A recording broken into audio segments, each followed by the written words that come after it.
non-strung sound, then this is probably the perfect instrument.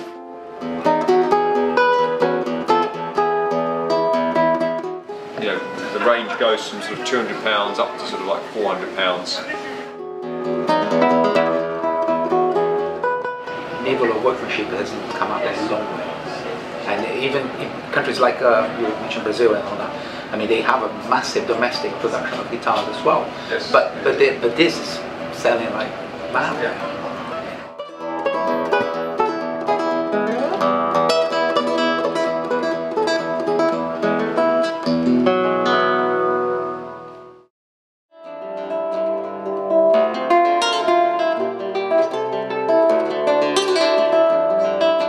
For a guitar that sounds this good, is surprisingly strong.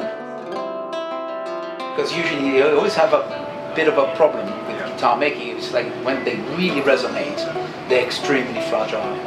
And when you pick this guitar up, you can, it's there. You know, it is really resonant at the same time. Many guitar makers will tell you, I mean, it's very easy to make one good guitar if you know what you're doing and you've got the right materials.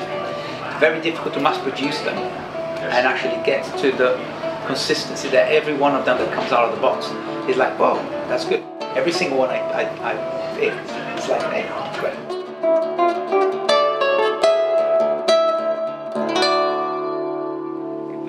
It's wonderful the way it peaks and then when it really throws a big punch up here. I love that. Anyway.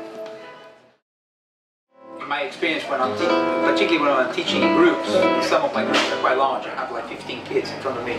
So if I hit a chord, I gotta be the loudest guy in the room because that drives them all together. So their references has to be me. So they have to hear it.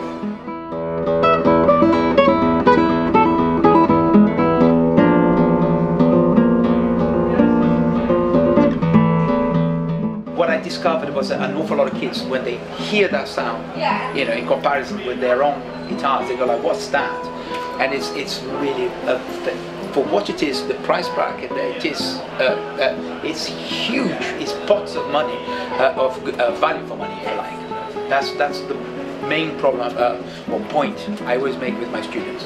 If you want something that really will take you, you know, you're not going to feel embarrassed about playing that on an audition or anything like that. This is really like a great guitar.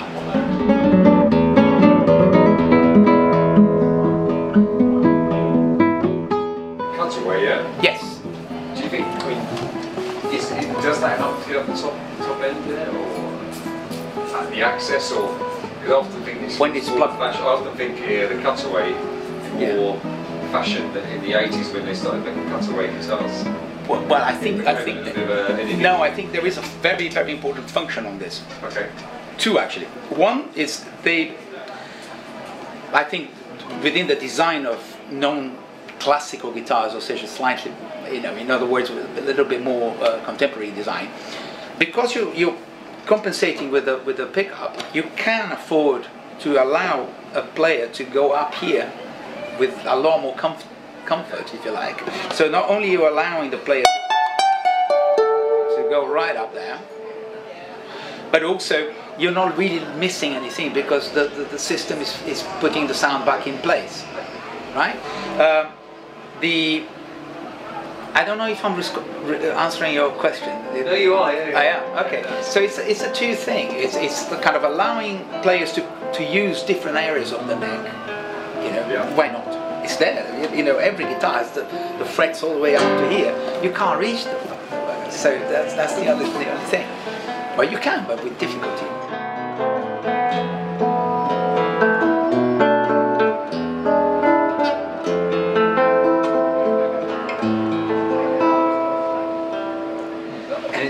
Kind of cheers. Thank you. Thank you.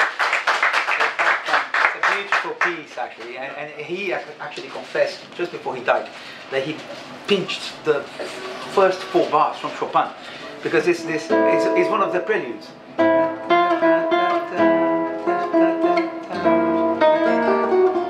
melody line is almost identical. It's embarrassing, but it's beautiful.